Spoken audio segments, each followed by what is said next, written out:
I think you're going to remember today, it's going to be a free nation that we're dealing with. We're going to have a very free and beautiful nation. It's going to be Liberation Day in America, and it's going to be a day that hopefully you're going to look back in years to come and you're going to say, you know, he was right. This has turned out to be one of the most important days in the history of our country. In 2025, the beef trade in North America is undergoing shocking changes. The United States, once a leading player in the meat market, is now facing the fact that its main customers are beginning to reject American products. 150,000 tons of American beef were rejected at the door, and production lines at factories in Kansas and Nebraska were shut down. This blow to the American agricultural industry did not go unnoticed. While American farmers were losing orders, their northern neighbors in Canada were enjoying record exports. There's been a lot of on and off, some inconsistency. There's no inconsistency. I'm not like a block that just, I won't delay. It's called flexibility. It's not called inconsistency. It's called flexibility. What caused this turn of events? Why are Canadian farmers now offering more stable and higher quality meat than their forefront American counterparts? And how did this become possible in just a few months? The answer lies not only in the quality standards that Canada adheres to, but also in the political strategy adopted against the backdrop of U.S. protectionism. Bill C-202, passed by Canada in response to a 35% tariff on agricultural products, has allowed the country not only to protect itself from unfair trade practices, but also to set a new standard in global food trade. And police in Italy are investigating possible arson after a fire destroyed more than a dozen Tesla vehicles. Elon Musk is calling the incident at a Rome dealership terrorism. This comes as Tesla has been the target of recent protests around the world. But that's not the whole story. While the US is trying to figure out how to cope with the loss of its traditional markets, Mexico is entering the scene, becoming a serious competitor to the US in a matter of weeks. How is this possible? How did Mexico, which experienced a food security crisis just a few years ago, manage to so quickly regain its position on the international stage and seize nearly 150,000 tons of beef that Canada refused to accept? This was no accident, but the result of a clear strategy, transparent standards, and a professional approach to every stage of production. After Trump imposed those sweeping 25% tariffs on aluminum and steel imports, the European Union retaliating with tariffs on up to $28 billion of U.S. goods. Trump making it clear this isn't over, vowing to respond in kind with sweeping retaliatory tariffs early next month. But why, despite the crisis in the American meat industry, are meat prices in the country continuing to rise? Why are jobs disappearing and ordinary families facing a problem when cheap meat becomes a luxury? The situation is so confusing that it affects not only farmers but also those who buy food for their dinner table every day. That's a 10. That's a good one.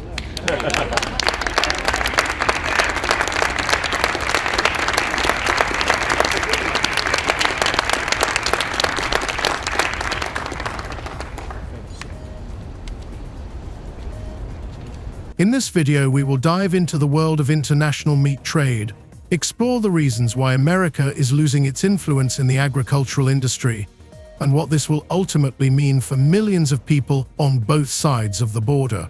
Which path will America choose? Strengthen its trade barriers, renegotiate with its neighbors, or seek new avenues in Asia? We will try to find the answers to these questions and more right now.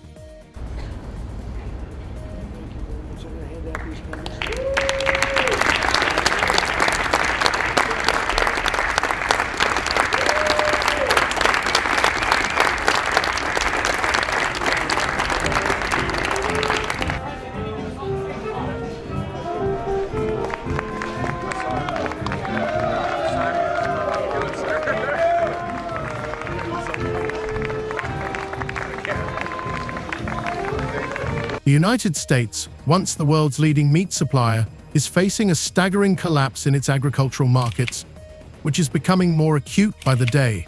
Just a few years ago, every country in the world, from Japan to the Middle East, proudly bought American beef, valued for its high quality and stable supply. But in 2025, the market changed. 150,000 tons of American beef destined for export were rejected by Canada, Once considered a simple and predictable buyer, what could have been called a predictable process turned into a real disaster for American farmers and production companies. And while these changes may seem insignificant to ordinary consumers in New York or Los Angeles, they came as a real shock to farmers in Texas, Nebraska, and Kansas, whose livelihoods depend on export contracts. US President Donald Trump has announced a 25% tariff on all car and light truck imports into the country. It's due to come into effect on April 2nd. Economists and world leaders are warning that it will be a tax on consumers and have a chilling effect on the global economy. But to Americans, Trump paints a rosy picture, predicting that the levies will spur growth. American beef, which used to be in demand in Japan, South Korea, and the Middle East, is now on the rejection list. Trading partners that were once loyal allies have now begun to reject products with surprise. But this is no accident. Trade disputes that have been simmering between the US and countries such as Australia, Argentina, and the UK have taken on a new dimension and moved right into the heart of America. Japan, which had been the main importer of American beef for decades, announced in 2025 that it would reject 45,000 tons of meat. The Middle East, always sensitive to quality and prices, also took a step back, slowing purchases by 30%. These countries began to ask questions about why animal disease outbreaks were so common on American farms and why it had become so difficult to control them. Problems with sanitary standards, as well as constant changes in regulations, pushed customers to look for more reliable supplies. Ready? The higher the tariff, the more likely it is that the company will come into the United States and build a factory in the United States so it doesn't have to pay the tariff. That will take many, as you know, that will take many years. In fact, I'll tell you, there's another theory is that the tariff, you make it so high, so horrible, so obnoxious that they'll come right away. When I do the 10%, 10% is really, first of all, 10% when you collect it is hundreds of billions of dollars. The numbers that you're talking, all reducing our deficit. But really, so there's two ways of looking at a tariff. You can do it as a money-making instrument, or you can do it as something to get the companies. Now, if you want the companies to come in. But against this backdrop, something unusual happened. Canada, the US's closest neighbor, unexpectedly began to gain ground on the international stage, reaching record beef exports in 2025. This came as a real shock to American farmers, who until recently considered Canada their natural buyer. However, Canadian agricultural policy, which has always maintained high-quality standards and has now added serious efforts to diversify its markets, has enabled Canada not only to maintain its position, but also to significantly strengthen it. Unlike in the US, where producers faced reduced volumes, Canadian farmers began to expand their herds, hire additional labor, and steadily increase shipments to new markets. Countries that had previously rejected Canadian meat due to technical issues were now happy to accept products from their northern neighbor. It is important to note that Canada managed to avoid the political and economic problems that began to plague the US. Canada continued to improve its relations with traditional buyers such as the EU, China, and the Middle East, increasing its export volumes, with transparency of standards, quality control, and stability of supply being key factors. After weeks of whiplash, Trump threatening tariffs, imposing some and walking back others, many Americans are feeling the uncertainty. In Swisher, Iowa, distillery owner Jeff Quint says it's paralyzing. The bourbon industry is going to be collateral damage in this tariff war. I don't really think there's any way around that. And he's not alone. Tonight, the majority of Americans, 61%, now say they disapprove of how the president is handling tariffs. 56% say they disapprove of his handling of the economy overall. But the president has dismissed those concerns tonight, saying he has the right to change course. However, Canada's success was no accident.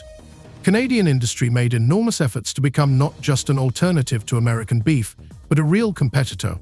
Unlike their American counterparts, Canadian farmers did not rely solely on their old trade links, but began to actively seek new markets and work with different countries to ensure sustainability and independence. Back in 2023, the Canadian government invested more than $5 billion Canadian dollars in export infrastructure. This included modernizing ports, building new transport routes, and a certification system which significantly increased exports to Asia and Europe. Canada held strategic negotiations with major economies such as China, India, and Brazil to secure its position in these rapidly growing markets. We begin with the president's trade war escalating tonight. This evening, the retaliation against the United States, Canada, and the European Union responding quickly, just hours after President Trump's 25% tariff on all steel and aluminum coming into the United States. Canada, the largest supplier of steel to the U.S., slapping new tariffs on $20 billion worth of U.S. goods that are sold in Canada. And the 27 countries of the European Union imposing retaliatory tariffs on up to $28 billion worth of U.S. goods sold in Europe. On the other hand, American farmers and manufacturing companies were faced with a reality in which they were unprepared for fierce competition. While they still considered themselves market leaders, other countries began looking for ways to bypass the U.S., rejecting products due to quality issues and supply instability. America lost not only orders but also confidence in its standards. More importantly, it lost the status that had previously given it the right to dictate terms in the beef market. With Elon Musk's views on weighing into very much national politics, national elections in Europe.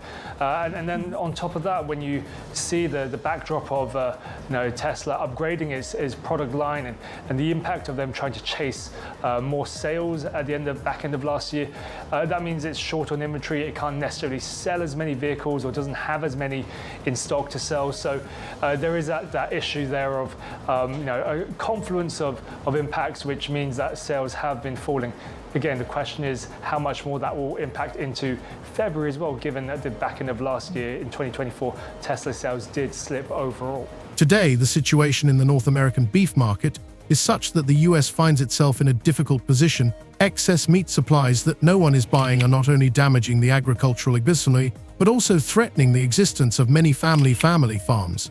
Empty production lines in factories in Kansas and Nebraska suggest that the future of meat production in America may be much more uncertain than many could have imagined just a couple of years ago.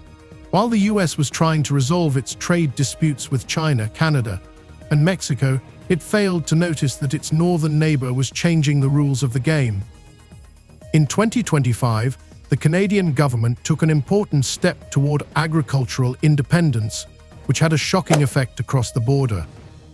When the US decided to impose a 35% tariff on agricultural products from Canada, including beef, dairy products, and grain, Canadian farmers and the government refused to accept these conditions. Instead of engaging in an open trade war with its neighbors, Canada used a quieter but far more decisive measure, Bill C-202. This law allowed the Canadian authorities to refuse imports from countries that threaten Canada's food security. It immediately became clear that with this step, Canada was not only responding to US tariffs, but also declaring its readiness to act independently, rather than follow the rules imposed by Washington. This was not just a legislative change, it was a declaration of commercial independence. After the law was passed, the US, which was used to dictating trade terms in North America, suddenly found itself at a disadvantage. Canadian authorities began to introduce stricter quality and product control standards, which drew attention to what was happening with American goods. Canada, continuing to develop its certification and reliable quality control system, once again emphasized that national food security was not negotiable. In response to US restrictions, Canada immediately increased its beef production, and farmers in the northern plains significantly expanded their herds. This was not only an economic decision, but also a political one. Canada emphasized that trade should be based on trust and long-term partnerships, not threats and short-term gains. It is important to note that Bill C-202 itself became a symbol of a new era for Canada. While the American agricultural industry was still trying to recover from lost contracts, Canada demonstrated confidence in its own strength. The law was not an attack on America, but rather a wise move that showed that Canada would no longer simply follow someone else's rules. It was an attempt to avoid commercial pressure and the problems that always accompany Washington's political decisions. The Canadian Farmers Association welcomed the law, emphasizing that Canada had the right to protect its interests and build its agricultural model on long-term growth and sustainability rather than short-term gains. While Canada was strengthening its market position, seeking to improve its food security and increase export volumes, the US found itself in a difficult situation. Tariffs on Canadian products provoked a negative reaction not only in Canada itself, but also in other countries. In a number of countries, such as Japan, South Korea, and European countries, there was a trend away from American meat. A process that once seemed inevitable when the US controlled the world market became a serious challenge for American farmers. Instead of establishing ties with Canada, which had in fact become a more profitable partner, the US chose to protect its market, which only intensified competition with its neighbors. The situation was further exacerbated by the fact that American protectionism led to problems with meat quality in the country. While Canada paid special attention to environmental standards and product safety, the US faced criticism from consumers and government agencies. The abandonment of old standards and the increase in domestic production amid global competition had a significant impact on the reputation of American meat. Contracts with major customers, such as Japan, were threatened. While American farmers complained about falling demand and rising costs, Canadian suppliers actively exploited these opportunities to strengthen their positions. One of the unexpected outcomes of this crisis was the rapid development of Mexico as an alternative meat supplier to Canada. A country that just a few years ago was accused of food safety issues has now regained trust on the international stage at record speed. This was made possible by the Mexican government's efforts to improve meat safety standards, introduce strict quality controls, and restore international certification. In just a few months, Mexico signed several large contracts with Canadian buyers, allowing them to replace some of their American meat with cheaper but safe supplies from Mexico. The uncertainty in US agricultural policy has given rise to another interesting trend. While Canadian farmers have shown stability and growth, American farmers have begun to leave the market, and meat prices in supermarkets have continued to rise. Many small and medium-sized farmers faced bankruptcy and were forced to sell their land, while large companies began to reduce their production capacity. At this time, Canadian and Mexican companies filled the vacant niche, accelerating the process of changing trade priorities in North America. Ultimately, this economic shift demonstrated how quickly the global trading system can change if one side is unwilling to adapt to new conditions. Canada, previously perceived as a dependent partner of the US, was able to become an independent force in the global market without resorting to loud political statements, but simply by taking action. In response to this move, the US found itself at a crossroads. Either it regains the trust of its trading partners, or it remains on the sidelines, watching its neighbors dictate the new rules. Against the backdrop of global changes in agricultural policy, the US found itself in a situation where its former trading positions were seriously threatened. Canadian and Mexican agricultural strategies continued to gain momentum, depriving America of its traditional markets. And although the US seemed to have begun to respond to these changes, in reality, its approach to restoring trust among key partners proved ineffective. While Canada managed to increase its exports thanks to transparent standards and stability, and Mexico, to the surprise of many, filled the niche left by the US, the American agricultural industry faced numerous challenges that could not be ignored. Meat prices in the US continued to rise despite huge stocks in warehouses. According to agencies, in 2025, the price of beef in the country's supermarkets rose to a record $11 per pound, posing serious economic problems for American families. Record prices on price tags had already become commonplace for many, but what was surprising was that despite massive stocks, meat was not reaching retail chains, and numerous farmers across the country complained of a lack of buyers for their products. This included farmers in Texas, Kansas, and Nebraska, who traditionally supplied most of their products to the international market and began to record large losses due to the mismatch between supply and demand. In some regions of the country, such as Iowa, Arkansas, and Kentucky, farmers began to reduce working hours, and about 2,500 jobs in the meat industry were cut in 2025. This process only intensified with the introduction of trade duties and restrictions on supplies to countries that had previously been major consumers of American meat. The task of restoring the US's lost position became not only economic but also moral. Many American politicians argued that the country should regain its former glory in agricultural markets, but these calls fell on deaf ears among businesses, which were increasingly facing difficulties.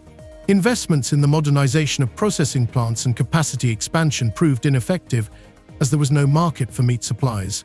This problem was particularly acute for farmers in the western states, where, for example, in Colorado and Kansas, many small farms simply went bankrupt.